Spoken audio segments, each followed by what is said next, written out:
So, hello mga ka-channel. Ngayon nga po ituturo ko po sa inyo kung paano po ma-monetize ang inyong YouTube channel. Pero kung bago pa lamang po kayo dito sa aking account, maaari po kayo mag-subscribe para sa mga latest video na ina-upload ko po dito.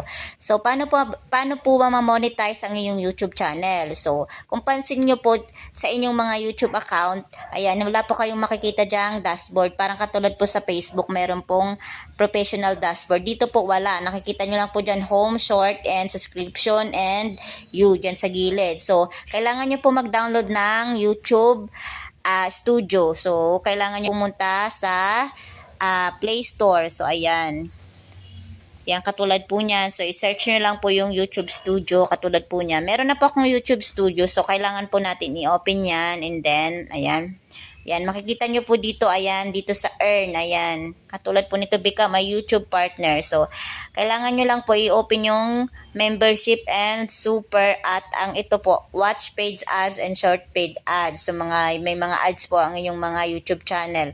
So, kailangan nyo lang po magkaroon ng 500 subscribers. Tapos, kailangan nyo lang po mag-upload ng 3 video within 90 days. So, sa bawat isang buwan, kailangan nyo mag-upload ng isang video. So, possible naman siguro yun magkakaroon kayo ng isang video sa isang buwan. And then, 3,000 watch per hours at 3 million watch valid public short and 90 days.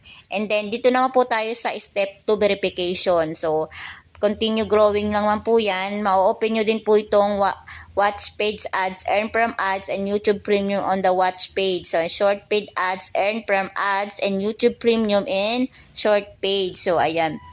Kailangan nyo naman po dyan ng 1,000 subscriber para po ma-open nyo po yan. Mga perks po na yan. And then, 4,000 watch hours, and then 10 million public short views within 90 days. So, ayan mga ka-channel. So, kailangan nyo po mag-download ng YouTube Studio para po ma-monetize ang inyong account. So, dyan nyo po makikita yung dashboard, content, and then community and earn, katulad po nito. Kailangan nyo pong i-set up din po yan mga ka-channel para kumita ang inyong mga YouTube. Kung mayroon lang po kayong YouTube account, hindi po yung sapat para kumita po kayo. Kailangan po ninyo ng YouTube Studio para makita nyo po kung paano po kayo kikita, katulad po nito. So, sana po nakatulong mga ka-channel. Maraming salamat. Please subscribe my channel.